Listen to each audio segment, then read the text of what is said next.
नमस्कार, फोकस न्यूजमा स्वागत छ। म डेभिड पाण्डे। दर्शकहरू, गत पुस 5 गते प्रधानमन्त्री केपी शर्मा ओलीले संसद विघटन गरेसँगै यस विरुद्ध सर्वोच्च अदालतमा 1 दर्जन भन्दा बढी रिट परेका छन्। ती रिटहरूको सुनवाई पूर्ण इजलासबाट हुनुपर्ने रिटकर्ताले बताइरहेका छन् भने प्रधान न्यायाधीश चोलेन्द्र शमशेर जवरा भने रिटहरूको सुनवाई संवैधानिक इजलासबाट हुनुपर्ने बताइरहेका छन्, जसले गर्दा रिटहरूको पेशी बारम्बार सर्दै गइरहेको छ भने प्रतिनिधि सभा विघटन विरुद्ध सर्वोच्च अदालतमा दायर भएको रिट हेर्दा हेर्दैमा राखिएको छ। प्रधान न्यायाधीश चोलेन्द्र शमशेर जवरा नेतृत्वको संवैधानिक इजलासमा बुधबार भएको सुनवाई जारी रहेकाले मुद्दा हेर्दा हेर्दैमा राखिएको छ। अर्को सुनवाई आगामी शुक्रबारका लागि तय गरिएको छ। इजलासमा रिट निवेदकका तर्फबाट बहस गर्ने अधिवक्ताहरूले मुद्दाको फैसला पूर्ण बृहत इजलासबाट हुनुपर्ने जिकिर गरेका छन्। आजको फोकस न्यूज यही विषयमा केन्द्रित रहनेछ।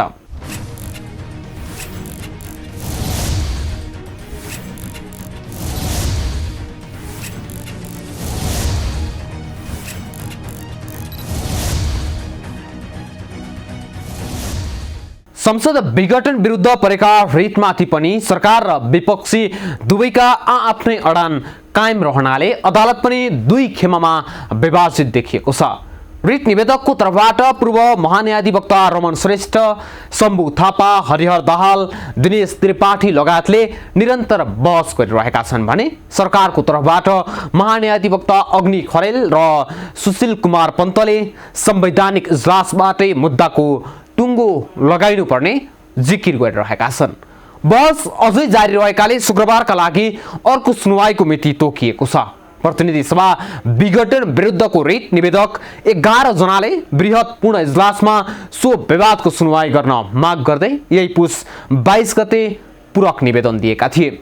रिटमाथि प्रधान न्यायाधीश चोलेन्द्र शमशेर जवरा तथा न्यायाधीश हरिकृष्ण कार्की, विश्वम्बर प्रसाद श्रेष्ठ, अनिल कुमार सिन्हा र तेजबहादुर केसीको संवैधानिक इजलासमा सुनवाई सुरु भएको थियो। न्यायाधीश कार्की केपी शर्मा ओली नेतृत्वको अघिल्लो सरकारका पालनमा महान्यायाधिवक्ता भएको हुँदा अहिलेको विवादमा न्याय निरूपण गर्ने विषयबारे इजलासमा प्रश्न उठेपछि उनले इजलासमा नबस्ने घोषणा गरेका थिए। उनको ठाउँमा सपना मल्ल प्रधानको इन्ट्री भएको छ। अहिले विषय भनेकै संवैधानिक इजलास कि पूर्ण बृहत इजलास भन्नेमै अड्किरहेको छ। हुन त संसद विघटन विरुद्ध सर्वोच्चमा परेको यो 5औं मुद्दा हो। त्यसैले पनि न्यायमूर्तिहरू पनि दुई खेमामा विभाजित भएर वकालत गरिरहेका छन्। हेरौँ यो रिपोर्ट।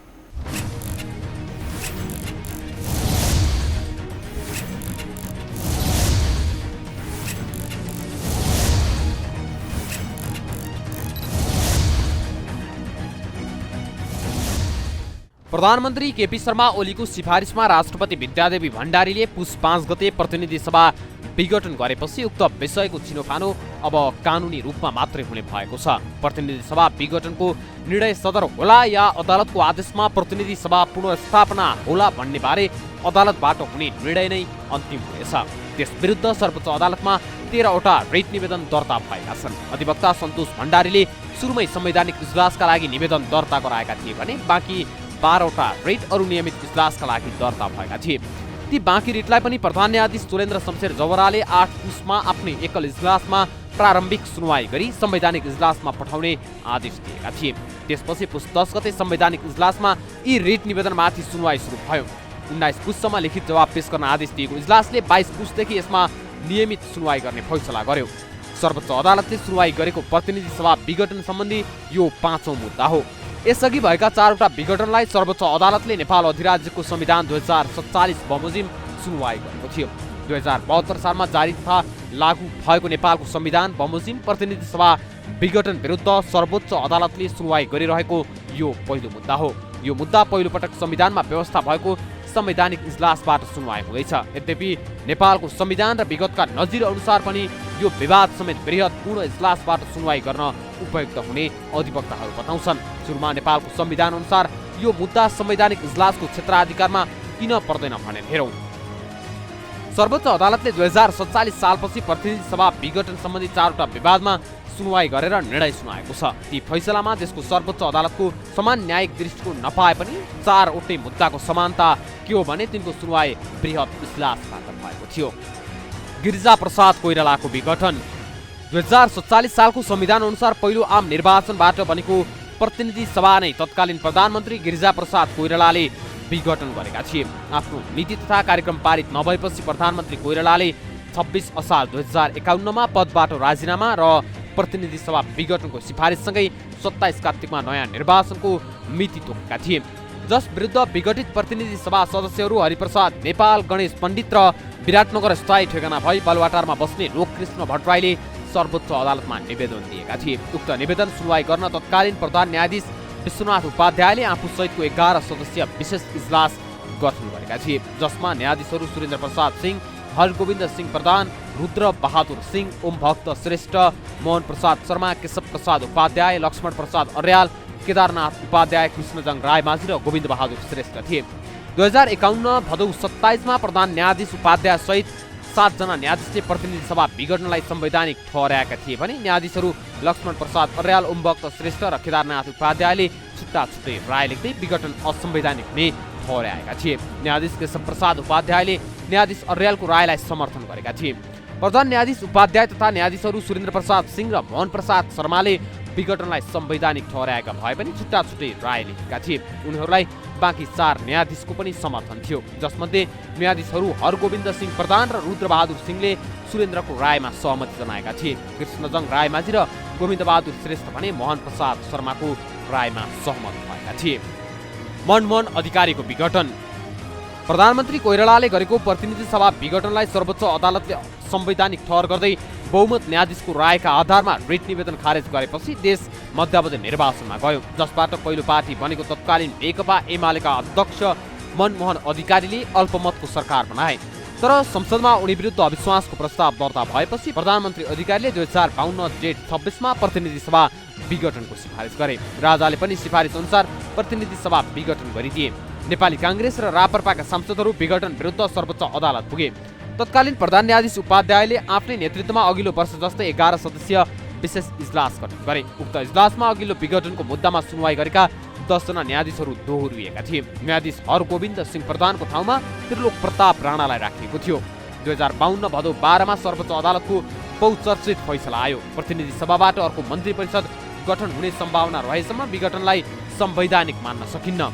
यस्तो आदेश लेखेका प्रधान न्यायाधीशलाई बाँकी मध्ये 7 जना न्यायाधीशले समर्थन गरेका थिए। विघटन संविधान सम्मत भएको राय लेखेका न्यायाधीश त्रिलोक प्रताप राणालाई न्यायाधीशहरू ओम भक्त श्रेष्ठ र कृष्णजङ रायमाझीको समर्थन थियो। तर बहुमतका आधारमा विघटनलाई असंवैधानिक ठहर गर्ने प्रधान न्यायाधीश उपाध्यायको राय नै सर्वोच्च अदालतको आधिकारिक फैसला बन्यो। सूर्यबहादुर थापाको विघटन। नेपाली कांग्रेसको समर्थनमा तत्कालीन राप्रपाबाट प्रधानमन्त्री बनेका सूर्यबहादुर थापाले पनि प्रतिनिधि सभा विघटनको प्रयास गरेका थिए।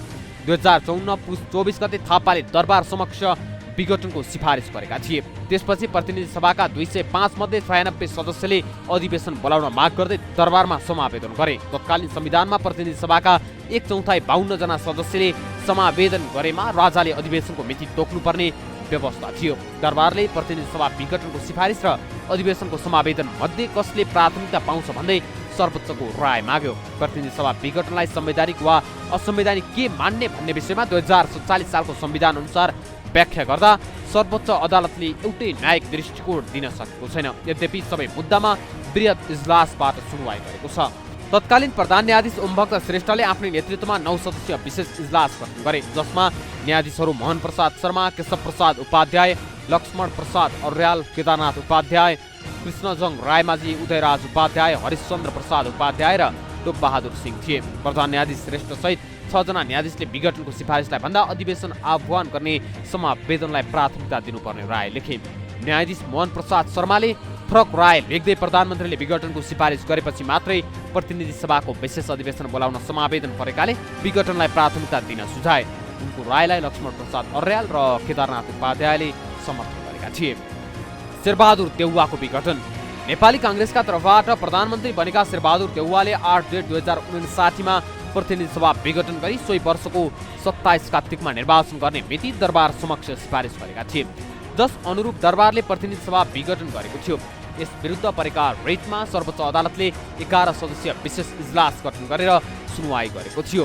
तत्कालीन प्रधान न्यायाधीश केशव प्रसाद उपाध्याय नेतृत्वको उक्त इजलासमा न्यायाधीशहरू केदारनाथ उपाध्याय, कृष्णजङ रायमाझी, गोविन्द बहादुर श्रेष्ठ, अरविन्द नाथ आचार्य, हरिप्रसाद शर्मा, कृष्ण कुमार वर्मा, हरिश्चन्द्र प्रसाद उपाध्याय, टोप बहादुर सिंह, दिलीप कुमार पौडेल र गोपाल प्रसाद खत्री थिए। 2059 साउन 21 गते फैसला गर्दा इजलासका सबै 11 जना न्यायाधीशले विघटनलाई संवैधानिक ठहर गरेको भए पनि उक्त निष्कर्षमा पुग्ने आधार कारणमा न्यायाधीश कृष्णजङ रायमाझीले फरक राय लेखेका थिए।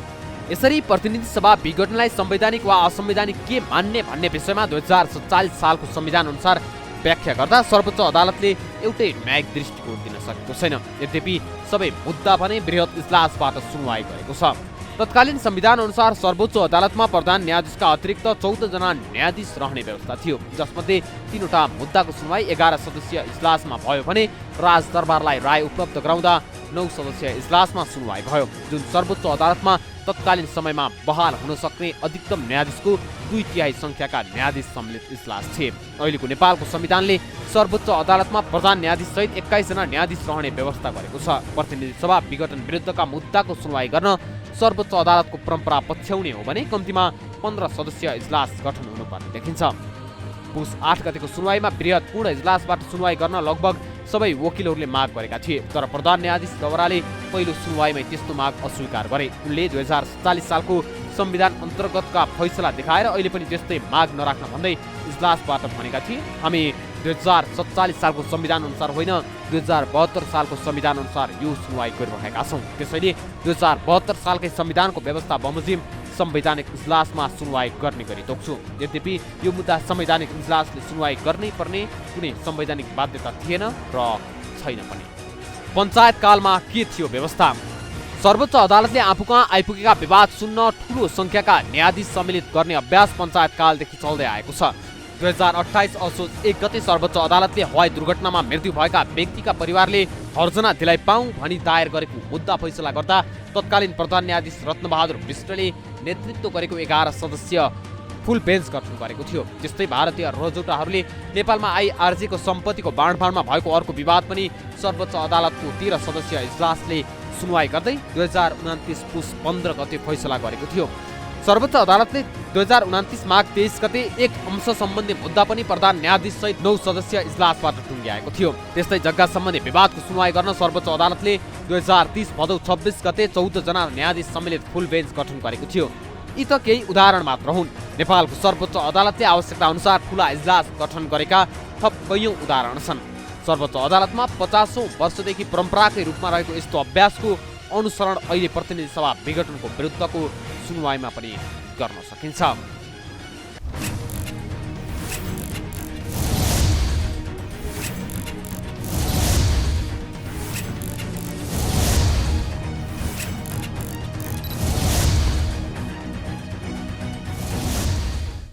दर्शकवृन्द, संवैधानिक इजलासमा प्रधान न्यायाधीश सहित प्रधान न्यायाधीशले तोकेका अन्य 5 न्यायाधीश रहने व्यवस्था छ। यही पुस 10 गते अदालतको संवैधानिक इजलासले प्रतिनिधि सभा विघटन गर्नुपर्ने कारण सहित लिखित जवाब पेश गर्न सरकारका नाममा आदेश जारी गरेको थियो। राष्ट्रपति कार्यालय, प्रधानमन्त्री तथा मन्त्री परिषदको कार्यालय र सभामुखले यही पुस 19 गते महान्यायाधिवक्ताको कार्यालय मार्फत लिखित जवाब पेश गरिसकेका छन्। अदालतले प्रतिनिधि सभा विघटन सम्बन्धी सिफारिस र निर्णयको सक्कल प्रति राष्ट्रपति कार्यालय र प्रधानमन्त्री तथा मन्त्री परिषदको कार्यालयबाट झिकाउने र प्रतिनिधि सभामा अविश्वासको प्रस्ताव दर्ता भएको खुल्ने गरी सक्कल रजिस्ट्रार समेतका कागजात संघीय सचिवालयबाट झिकाउने आदेश जारी गरेको थियो। हुन त यस अघिका सबै रिटको सुनवाई पूर्ण इजलासबाट भएकाले यसपटक पनि सोही हुनुपर्ने रिट निवेदकहरूको दाबी छ भने यो संवैधानिक विषय भएकाले संवैधानिक इजलासबाटै टुङ्गो लगाउनु पर्ने बताइरहेका छन्। यी विविध विषयहरू समेटेको रिपोर्ट सहित उपस्थित हुनेछौँ एकैछिनको विश्रामपछि।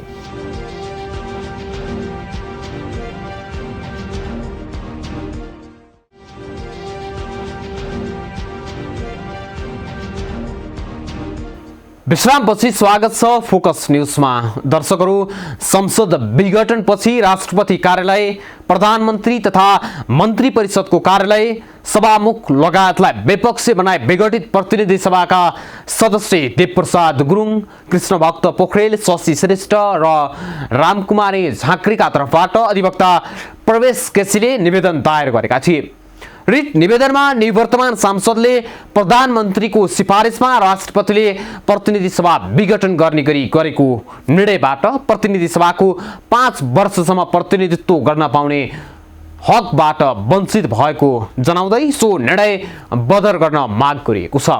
सो निवेदनमा राष्ट्रपति कार्यालयलाई लिखित जवाब माग गरिएको छ। त्यस्तै वरिष्ठ अधिवक्ता दिनेश त्रिपाठी तथा अधिवक्ता शालिग्राम सापकोटा, ज्ञानेन्द्रराज आरोहण, अमृत खरेल, कञ्चन कृष्ण नेउपाने, सन्तोष भण्डारी, दीपक राई, अमिता गौतम, लोकेन्द्र बहादुर केसी, कमल बहादुर खत्री, मणिराम उपाध्याय, तुलसी सिमखडा र अच्युत प्रसाद खरेलले निवेदन दायर गरेका थिए। के भन्छन् त रिट निवेदकहरू, हेरौँ यो रिपोर्ट।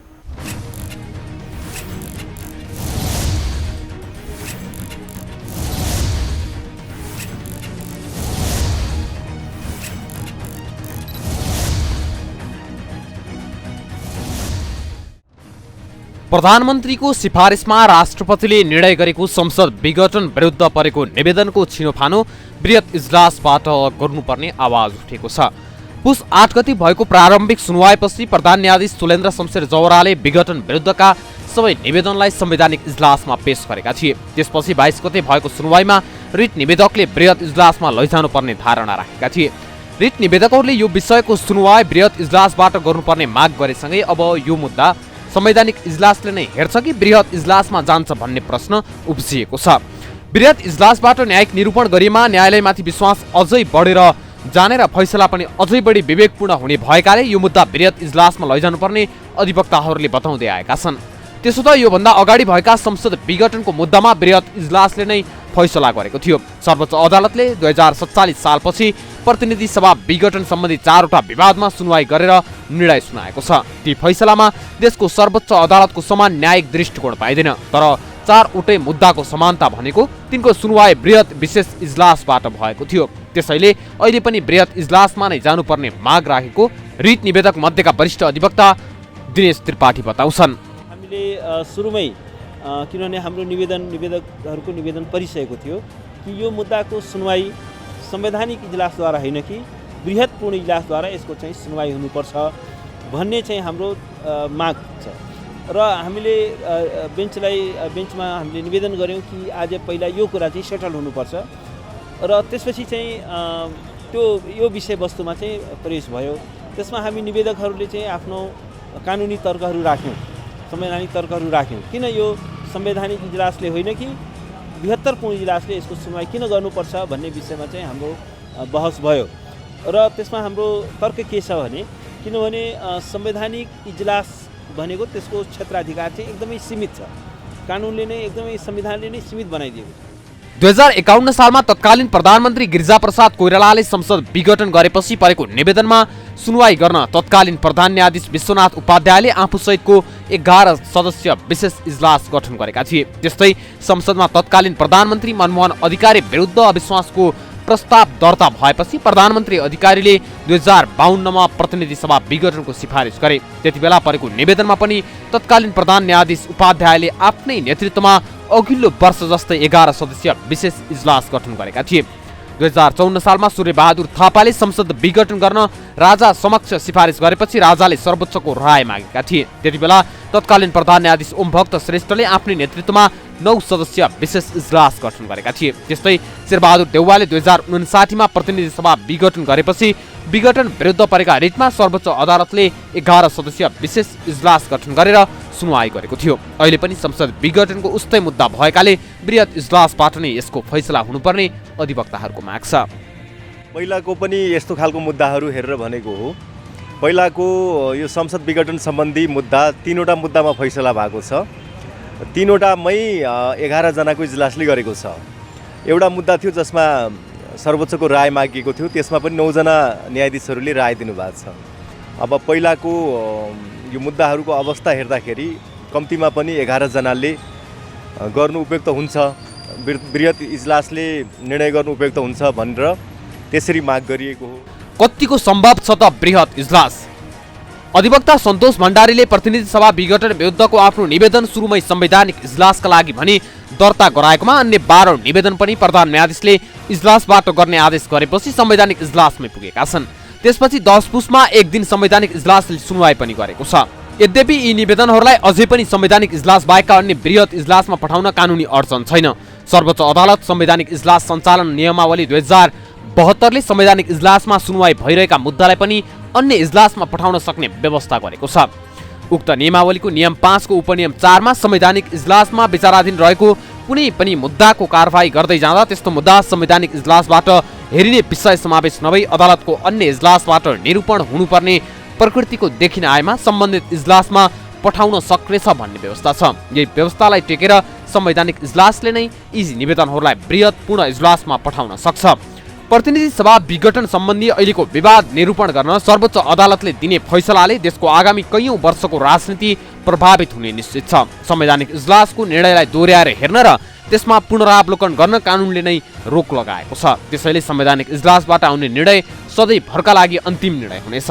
संवैधानिक इजलास 5 सदस्य मात्रै हुने व्यवस्था संविधानमै भएका कारणले यसपटक आउने निर्णयलाई ओभररुल गर्ने गरी भविष्यमा योभन्दा ठूलो संवैधानिक इजलास गठन हुने सम्भावना पनि छैन। यस विपरीत बृहत पूर्ण इजलासबाट मुद्दाको टुङ्गो लागेको खण्डमा भने भविष्यमा उक्त निर्णयले देशको शासन व्यवस्थामा प्रतिकूल प्रभाव पारेको निष्कर्षमा पुग्दा अर्को विवाद मार्फत सर्वोच्च अदालतको अझ ठूलो इजलासले पूर्व निर्णयलाई ओभररुल गरिदिन सक्छ।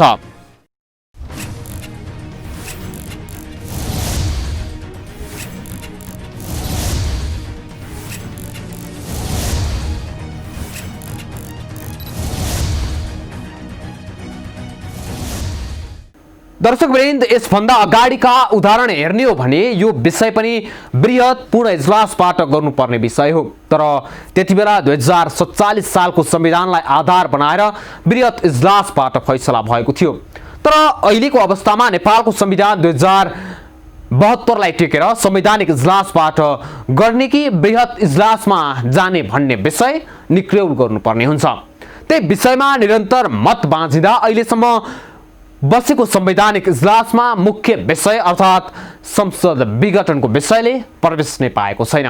बुधबार भएको सुनवाईमा पनि निवेदकले बृहत इजलासको माग गर्दै तर्क गरेका थिए भने संवैधानिक इजलासबाट नै गर्नुपर्ने भन्दै सरकारका तर्फबाट महान्यायाधिवक्ता अग्नि खरेलले प्रतिवाद गरेका थिए। अब शुक्रबार हुने सुनवाईमा बृहत इजलास कि संवैधानिक इजलासबाट गर्ने भन्ने विषय टुङ्गिएर मुख्य विषयमा बहस केन्द्रित हुने आश रिट निवेदकहरूले गरेका छन्। हवस् त, आजको लागि फोकस न्यूज यति नै। अर्को नयाँ श्रृङ्खलामा नयाँ विषयवस्तु सहित उपस्थित हुनेछौँ। तबसम्मका लागि म सहित सम्पूर्ण टिमलाई बिदा दिनुहोस्। नमस्कार।